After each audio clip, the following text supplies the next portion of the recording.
سب سے پہلے یاد دہانی، سوشل میڈیا فائر وال کو ناکام بنانے کے لیے اس چینل کو سبسکرائب کیجئے اگر ابھی تک نہیں کیا. ویلاگ دیکھنے کے بعد اسے لائک کیجئے، اس پر کامنٹ کیجئے. اور اب آتے ہیں آج کی خبروں کی طرف. آج کی جو پہلی خبر آپ کے سامنے رکھنی ہے وہ ہے کہ پاکستان کے وزیر دفاع جناب خواجہ محمد آصف ہیں، بھلے فارم 47 کے، لیکن اس وقت وزیر دفاع ہیں. انہوں نے بہت بڑا الزام لگا دیا ہے پاکستان کی پریمیئر انٹیلیجنس ایجنسی کے اوپر. جی ہاں، انہوں نے یہ الزام لگایا ہے کہ اس رات جب علی امین گنڈا پور غائب تھے تو وہ ISI کے پاس تھے. جی ہاں، یہ پاکستان کے وزیر دفاع خواجہ محمد آصف نے پارلیمنٹ میں کھڑے ہو کر فلور پر آن ریکارڈ کہہ دیا ہے، اور جو پورے پاکستان کے ٹیلی ویژن کے اوپر نشر بھی ہوا ہے. خواجہ محمد آصف نے اصل میں تو علی امین گنڈا پور کی تحقیر کرنے کی کوشش کی، لیکن اس تحقیر میں وہ یہ بھول گئے کہ وہ وزیر دفاع ہیں اور وہ جو کچھ کہیں گے وہ ریکارڈ کا حصہ بنے گا. اور اس کا مطلب یہ ہے کہ وہ پاکستان کی پریمیئر انٹیلیجنس ایجنسی ISI پر یہ الزام لگا رہے ہیں کہ انہوں نے صوبے ایک تیسرے بڑے صوبے کے الیکٹڈ چیف منسٹر کو اغوا کیا یا زبردستی اپنے پاس رکھا، یا اس وقت جب وہ غائب تھے یا ان کا کچھ پتہ نہیں چل رہا تھا تو وہ اصل میں ISI کے پاس تھے. یہ آج خواجہ محمد آصف صاحب نے پارلیمنٹ کے فلور کے اوپر بیان داغا ہے. انہوں نے کہا ہے کہ ساری رات وہ وہاں پر ISI سے معافیا مانگتے رہے. اب معافیا مانگتے رہے کہ نہیں معافیا مانگتے رہے، اس کا جو آپ یہ کہیں کہ نتیجہ تو اگلے دن علی امین گنڈا پور نے جو بار ایسوسی ایشن کی میٹنگ کے ساتھ پشاور میں وکلا کے ساتھ خطاب کیا، جس میں انہوں نے واضح پالیسی بیان دیے اپنی حکومت کے بارے میں، اپنے بارے میں اور اپنی پارٹی کے بارے میں، وہ تو سامنے آ گیا کہ انہوں نے معافیا مانگی ہوں گی کہ نہیں. لیکن یہ بات تو طے ہو گئی اب خواجہ محمد آصف کے بیان کے بعد کہ اس رات علی امین گنڈا پور جو تھے وہ ISI کے پاس تھے. اب یہ وزیر دفاع کہہ رہا ہے اور معافیا منگوانے کی پھر کوشش بھی کی گئی ہوگی. خواجہ آصف کہہ رہے ہیں وہ علی امین گنڈا پور نے اگر معافی مانگ لی ہوتی تو وہ تقریر نہ کرتے جو انہوں نے کی. اس کا مطلب ہے کہ انہوں نے معافی مانگنے سے انکار کر دیا، جس کی وجہ سے اب حالات جو ہیں وہ دگرگوں ہیں. لیکن ISI کے پاس اب ظاہر ہے یا تو متعلقہ لوگوں کے خلاف کارروائی ہو، کورٹ مارشلز ہوں، یا اب خواجہ آصف کے خلاف کارروائی ہو اگر انہوں نے جھوٹ بولا ہے، کیونکہ وزیر دفاع نے پارلیمنٹ کے فلور پر یہ بیان دے دیا. دوسری طرف عمران خان صاحب نے جو میڈیا میں بات کی ہے اس کے بارے میں بھی آپ کو بعد میں بتاتے ہیں، لیکن اسی سے جڑا ہوا جو امپورٹنٹ نقطہ انہوں نے بھی آج اٹھایا ہے، انہوں نے بھی یہ کہا ہے کہ علی امین گنڈا پور جس رات غائب تھے وہ اسٹیبلشمنٹ کی لاج رکھ رہے ہیں، بتا نہیں رہے کہ اس رات کیا ہوا. یہ عمران خان صاحب کا بھی بیان صحافی آج رپورٹ کر رہے ہیں، میڈیا جو ہے وہ رپورٹ کر رہا ہے جو وہاں پر عمران خان صاحب سے جیل میں جنہوں نے ان سے بات چیت کی. وہ میڈیا کہہ رہا ہے کہ عمران خان صاحب کہہ رہے ہیں کہ اس رات علی امین گنڈا پور کہاں تھے جب غائب ہوئے تھے، وہ لاج رکھ رہے اسٹیبلشمنٹ کی، پوری بات نہیں بتا رہے. اور پھر انہوں نے پوری بات ساتھ یہ بھی بتائی کہ جلسے کو کس طریقے سے ملتوی کروایا تھا، صبح 7 بجے جیل کھلوا کر، اور بیرسٹر گوہر اور اعظم سواتی صاحب کو اسٹیبلشمنٹ نہیں بھیجا تھا، اور اس کے بعد دھوکہ دیا تھا یہ کہہ کر کہ 8 ستمبر کو جلسے میں کوئی ہم رکاوٹ نہیں ڈالیں گے، اور پھر رکاوٹیں ڈالی گئیں. تو اب اگر عمران خان صاحب کا لاج رکھنے والا بیان، خواجہ آصف کا بیان اور تمام اس ساری سچویشن کا اگر انالیسس کریں تو پھر لگ رہا ہے کہ واقعی اس میں غالباً ISI انوالو تھی، کیونکہ آپ تو وزیر دفاع کہہ رہے ہیں اور جو صورتحال آپ کے سامنے آ رہی ہے وہ تو پھر یہی بتا رہی ہے کہ پاکستان کے اندر اس ٹائم کوئی قانون نہیں ہے، جس کا زور چل رہا ہے وہی اس کے اوپر زور چلا رہا ہے. بہرحال جی آگے بڑھتے ہیں. اگلی خبر آپ کے سامنے رکھنی ہے کہ جو مطلوبہ نمبرز ہیں وہ پارلیمنٹ میں پورے کرنے کی کوشش کی جا رہی ہے. غالباً 14 یا 16 نمبر کم ہے. اس میں جو فضل الرحمان صاحب کی جماعت ہے ان کا بھی بڑا کلیدی کردار ہے. میں نے جیسے کہ آپ کو پہلے رپورٹ کیا تھا کہ فضل الرحمان صاحب کا وہ جو ڈکلیریشن یا میمورنڈم یا خط انہوں نے اپنے ممبران کو بھیجا تھا کہ ہم نے اس پر ووٹ نہیں کرنا، میں نے آپ کو کل ہی بتا دیا تھا اس میں تھوڑی سی جھول رکھی ہوئی ہے. مولانا صاحب نے بوقت ضرورت معاملات کو تبدیل کرنے کے لیے اس کے اندر گنجائش رکھی ہوئی ہے، اور آج اس گنجائش سے متعلق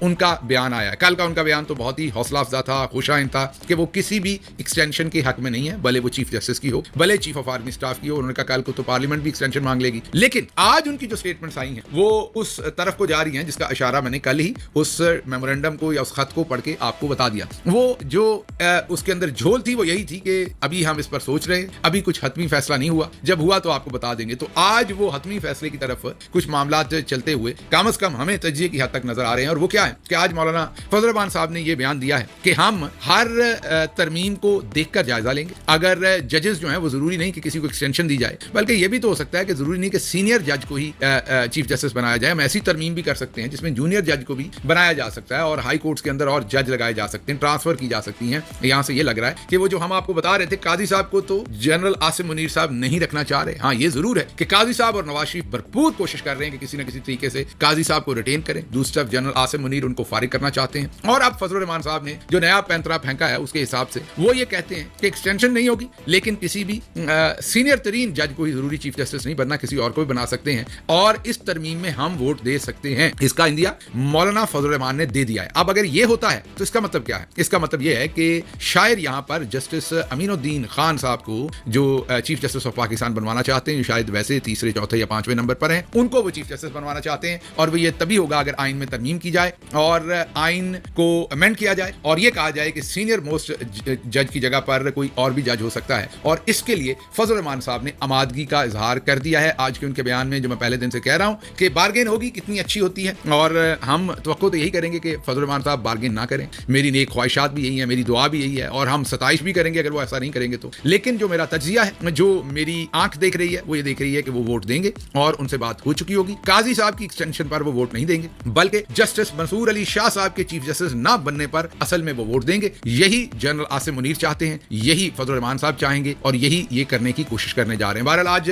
ख्वाजा आसिफ ने ये ऐलान किया है कि हमारे पास नंबर्स पूरे हो गए हैं और अब हम ये जो बिल है ये पार्लियामेंट में ला रहे हैं और इसके ऊपर अब हम कानून साजी करेंगे। अब इसमें जो इंपॉर्टेंट बात है वो ये है कि अगर फजल रहमान साहब इनको वोट दे भी देते हैं, फिर भी इन्हें मुतअद्दिद मेंबरान चाहिए जो पाकिस्तान तहरीक इंसाफ से लेने पड़ेंगे अगर आइन की अमेंडमेंट करवानी। आप देखते हैं वो कौन कौन है जो इमरान खान के नाम पर वोट लेता है और फिर उस वोट को बेचने की कोशिश करता है। हमारी तवक्को है, हमारी दुआ है, हमारी फील है कि कोई ऐसा नहीं होगा, लेकिन बहरहाल पाकिस्तान में कुछ नहीं कहा जा सकता। देखना पड़ेगा कि वो कौन से शोला बयां होंगे जिनके बारे में अब हुकूमत को ये एतमाद है कि वो हमें वोट दे देंगे और ये आइन के अंदर तरमीम करके बेसिकली ये सुप्रीम कोर्ट के ऊपर हमला आवर हो रहे हैं और ये एक भरपूर किस्म की इन्होंने अपनी मनसूबाबंदी जो है वो पूरी की पूरी की है। अगली खबर की तरफ बढ़ते हैं जी। अगली खबर जो है वो जो एमएनएस गिरफ्तार हुए थे पाकिस्तान तहरीक इंसाफ के 8 एमएनएस, उन जिनका जलसे से कोई लेना देना नहीं था, जिनकी जलसे की इंतजामिया के अंदर भी उनमें से ज्यादातर एमएनएस का कोई लेना देना नहीं था, उनको गिरफ्तार किया गया था। एक दिन रखा गया उनको जेल में। अब पार्लियामेंट लॉजेस को सब जेल करार दे दिया गया 1 या 2 दिन के बाद ही। तो फिर आप गौर कीजिए कि इसमें से हासिल क्या किया हो। आप जरा पूरी बात के ऊपर गौर कि सबसे पहले जो भी हुकूमत होती या इंटेलिजेंस एजेंसी होती वो हमेशा जो भी बुरा काम करना चाहती है उसकी बैड पीआर नहीं लेती, बैड ऑप्टिक्स क्रिएट नहीं करना चाहती। किसी को गिरफ्तार भी करना चाहती है तो ऐसे गिरफ्तार करना चाहती है कि बैड ऑप्टिक्स ना बने। लेकिन इस सारे अगर एपिसोड को देखें तो इसमें सिर्फ बैड ऑप्टिक्स है। मतलब आधी रात को या शाम के वक्त, रात के वक्त मेंबर पार्लियामेंट्स बाहर निकल रहे हैं और बाहर पुलिस पार्लियामेंट के अंदर लगी हुई है, वो इनको गिरफ्तार कर। उसके बाद कुछ पार्लियामेंट्स को कह दिया जाता है आप चले जाएं, आपको नहीं गिरफ्तार करना। कुछ को गिरफ्तार कर लिया जाता है। गौहर खान साहब को गिरफ्तार किया जाता है तो सैकड़ों की तादाद में नहीं तो दर्जनों की तादाद में पुलिस वाले धक्के देते हुए साथ लेके जा रहे हैं। शेर अफजल मरवत के साथ भी यही किया जाता है, शोएब शाहीन के ऑफिस से भी यही किया जाता है और अगले दिन जमानत देकर इनको छोड़ दिया जाता है। तो अगर छोड़ना ही था, इतना कच्चा काम था, तो फिर गिरफ्तार क्यों किया? इसका जवाब मैं भी आपको देता हूं। उसके बाद जो मेंबरान होते हैं उनको अगले दिन प्रोटेक्शन ऑर्डर भी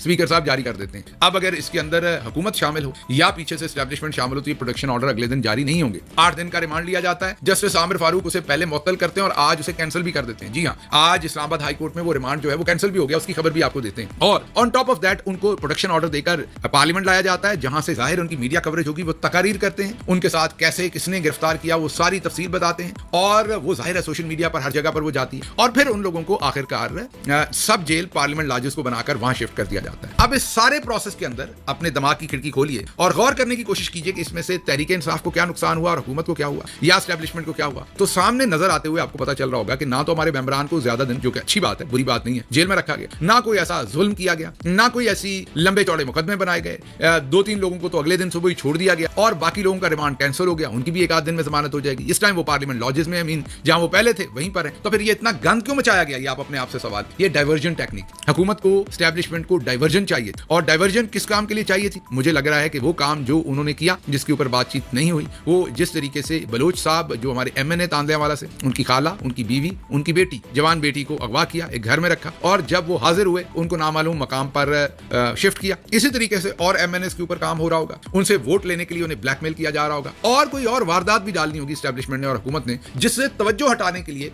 ये तमाम काम किया गया कि 8 एमएनएस को गिरफ्तार किया गया और फिर एक बेहुदा सा पर्चा दिया गया जो कि आपको ऐसे लगता है कि जैसे कहीं से प्रिंट आउट किया हुआ है। वो बेहुदा पर्चा किया गया और उस पर्चा करने के बाद मैंने आपको सारी दास्तान सुनाई कि उसमें से निकाला भी कुछ नहीं और उस केस को अब वो 1-2 दिन के अंदर फारिग हो जाएगा। तो ये सवाए डाइवर्जन टेक्निक, सवाए ये तमाम की तमाम बेहूदगी के और ये कुछ भी नहीं था, ये पूरी की पूरी एक डाइवर्जन टेक्निक आज की गई। अच्छा जी, अगली खबर की तरफ चलते हैं। अगली खबर इससे भी इंटरेस्टिंग है। वो ये है कि अली अमीन गंडापुर साहब के जो रिमार्क्स थे वो अभी तक जो है उनकी बाज़गश्त जो है वो सहाफियों के कानों में सुनाई दे रही है। आज जब बलोच साहब जो हमारे एमएनए हैं तांदलेवाला से, असद बलोच, उनके अगवा के बारे में आज जब सलमान अकरम राजा और पार्टी के दूसरे काबरीन ने प्रेस कॉन्फ्रेंस करनी थी तो सहाफियों ने उनके सामने से माइक्रोफोन उठा लिए और वजह क्या बताई कि अली अमीन गंडापुर ने कुछ सहाफियों को दलाल कहा था। तो हमें दलाल क्यों कहा गया? अच्छा, बड़ी हैरानी की बात है, ये सहाफी यही थे जब लोगों को अगवा किया गया और कुछ दलाल सहाफियों ने उनके इंटरव्यूज लिए तो ये सहाफियों ने बाइकाट नहीं किया। ये सहाफी यही थे जब पंजाब में एक ऐसा बिल पास किया गया जो सहाफियों की असल में शारक काट दी गई, इन्होंने नून लीग या किसी के सामने से माइक्रोफोन नहीं उठाए। ये सहाफी यही थे जब अरशद शरीफ साहब को शहीद कर दिया गया और इन सहाफियों ने किसी के सामने से अभी तक माइक नहीं उठाए। ये यही थे ये सारे दोस्त, लेकिन ये हो क्या रहा है, ये साफ ही नहीं है, ये पीछे कुछ और है और कोई कुछ और करवा रहा है। अब तहरीक इंसाफ क्या करे? आशिर बाजवा जो एक बड़े अच्छे मुहक्किक है, रिसर्चर हैं सोशल मीडिया के, उन्होंने बड़ी जबरदस्त इसके ऊपर राय दी है। उन्होंने कहा कि तहरीक इंसाफ को करना ये चाहिए कि प्रेस कॉन्फ्रेंस तो आजकल या मीडिया तो तहरीक इंसाफ का ही चलता है, तो तहरीक इंसाफ ये करे कि कुछ ओपन मीडिया हाउसेस को, private media houses Pakistan Tehreek Insaf के राइट से दे, और जो चैनल इनका बाइकआउट करे वो जब अपने सोशल मीडिया पर पाकिस्तान तहरीक इंसाफ की प्रेस कॉन्फ्रेंस डाले तो उनको स्ट्राइक किया जाए, मीन अपने कंटेंट पर उनको स्ट्राइक किया जाए। स्ट्राइक का मतलब है कि उनकी कंप्लेन की जाए यूट्यूब को कि ये खिलाफवर्जी कर रहे हैं, और फिर देखिएगा कि ये सारे मीडिया हाउसेस कैसे रातों रात आपका बाइकआउट खत्म करते हैं, क्योंकि पैसा कमाने के लिए ये सोशल मीडिया के ऊपर आपका तमाम कंटेंट इस्तेमाल करते हैं, लेकिन वहां पर आपका बाइकआउट करते हैं। तो तहरीक इंसाफ को फौरी तौर पर इनका इलाज करना चाहिए। अच्छी तजवीज है, इस पर गौर करेंगे बिल्कुल पॉलिटिकल कमेटी में और कोर कमेटी में। ये आशिर बाजवा की बहुत ही अच्छी जो है वो मशवरा है। बहरहाल आज सलमान अकरम राजा साहब ने और आज जो दूसरे अकाबरीन थे उन्होंने सारी रोदात सुनाई कि किस तरीके से असद बलोच की खाला, उनकी बीवी और उनकी जवान बेटी को उठाकर फैसलाबाद एक घर में रखा गया। जब तक उन्होंने अपने आप को पेश नहीं किया उनको नहीं छोड़ा गया। जब उन्होंने अपने आप को नामालूम अफराद के सामने, ज़ाहिर एजेंसीज के सामने पेश किया तो उनके घर की खवातीन को छोड़ दिया गया और उन्हें नामालूम मकाम पर शिफ्ट कर दिया गया। अगली खबर की तरफ बढ़ते हैं जी। अगली खबर है कि किस तरीके से आज पाकिस्तान के अंदर एक और कारनामा जो है वो सर अंजाम देने की कोशिश की जा रही है। वो ये है कि लकी मरवत, जहां पर पुलिस और इंटेलिजेंस इदारे और हमारी फौज आमने सामने है, मतलब कि पुलिस कह रही है कि फौज को यहां से निकालें तो हमने काम करना है। ये आपकी समझ में नहीं आ रही होगी कि ये बात क्या हो रही है, लेकिन लकी मरवत की पुलिस आज 5वें रोज एहतजाज पे थी और एहतजाज का मुतालबा ये था कि यहां से फौज को निकालें तो हमने काम करना है और हम ऑपरेशन करेंगे तो फौज को नहीं बताएंगे। जो इन्फॉर्मेशन हम इनको देते हैं वो आगे लीक हो जाती है और जिस बंदे को पकड़ते हैं इंटेलिजेंस एजेंसीज आती हैं, कहती हैं ये हमारा सोर्स है, छुड़वा के ले जाती हैं। ये काम हम नहीं करेंगे। जब हम छापा मारने जाएंगे, कहीं पर किसी को पकड़ने जाएंगे तो इनको इन्फॉर्म नहीं करेंगे। ये लकी मरवत की पुलिस की डिमांड्स थी, जो कि आज कहा जा रहा है कि वो मान ली गई हैं। जी हाँ, आप दुरुस्त सुन रहे हैं, आज ये कहा जा रहा है कि वो डिमांड्स मान ली गई हैं और अब अगले 4-5 दिन में शहरी इलाकों से, ये जो खबर मैंने पढ़ी है इसके ऊपर हम मजीद बात भी करेंगे, पाकिस्तान की फौज जो है वो हट जाएगी वहां से और पुलिस मुकम्मल तौर पर वहां पर सिक्योरिटी का काम करेगी। और लकी मरवत की जो पुलिस है उसके ये मुतालबात कि फौज यहां से चली जाए, इसको मान लिया गया है और इसको मानने के बाद अब धरना खत्म हो गया 5 दिन का और अब आप देखते हैं कि आगे क्या होता है। आप सोच सकते हैं ये खबर जो मैं आपको दे रहा हूं कि पुलिस का डिपार्टमेंट ये कह रहा है कि फौज को यहां से निकालो, फौज को यहां से हटाओ तो हम काम करेंगे, हम उनके साथ अनसेफ फील करते हैं, वो टेररिस्ट जो हैं उनको छुड़वा देते हैं हमसे अपना सोर्स कह के। और दूसरी चीजें, ये जरा गौर कीजिए, इस चीज का इंपैक्ट गौर कीजिए। और अभी ये लकी मरवत है, दूसरे अजला में खुदा न खास्ता ऐसा हो पूरे सूबे में, आज इमरान खान ने भी जेल में कहा है कि लकी मरवत की पुलिस जो है और केपी में पुलिस इन जनरल जो है वो तकरीबन बगावत की तरफ जा रही है मजबूर होकर, क्योंकि उनके मुतालबात जो है वो सुने नहीं जा रहे। ये मामला आपके सामने है। अच्छा जी, अगली खबर जो आपको देनी है वो ये है कि इमरान खान साहब पर एक नया मुकदमा दायर करने की साजिश शुरू की है। वो उनका एक ट्वीट है, ये तफसीली मैं आपको सुबह के व्लॉग में बताऊंगा। सिर्फ इस टाइम यही बता देता हूं कि मुन्ना मुनीफ फारूक साहब से ये इतला दिलवाई गई है कि इमरान खान साहब ने जो सकूत ढाका पर एक ट्वीट किया है और उस वक्त याया खान ने किस तरीके से शेख मुजीबुर रहमान को, अवामी लीग को धोखा दिया अपना इक़्तिदार पर लॉन्ग करने के लिए और अपने इक़्तिदार के लिए पाकिस्तान तोड़ दिया। ये आज इमरान खान ने ट्वीट किया। उन्होंने कहा आज भी हालात कुछ ऐसे हैं कि अपना इक़्तिदार बढ़ाने के लिए लोग जो है वो पाकिस्तान का नुकसान कर रहे हैं, लोगों पब्लिक के मैंडेट की रिस्पेक्ट नहीं कर रहे हैं। और ये ट्वीट किया, किसी का नाम नहीं लिखा इमरान खान ने, किसी के बारे में इशारा नहीं किया, चोर की दाढ़ी में तिनका है इससे लगता है। अब मुनीफ फारूक ये बता रहे हैं कि फैसला किया है स्टेट ने कि FIA इस पर कार्रवाई करेगी और मुकदमा दर्ज करेगी इमरान खान के खिलाफ बगावत का। ये समझ से बाहर है मेरी से कि जो इस मुल्क का मालिक है उसके खिलाफ बगावत का पर्चा कैसे कर सकते हैं। मालिक के खिलाफ तो बगावत का पर्चा नहीं होता। आप कहेंगे मालिक कैसे? जाहिर है पाकिस्तान की 90% अवाम जिसको वोट देगी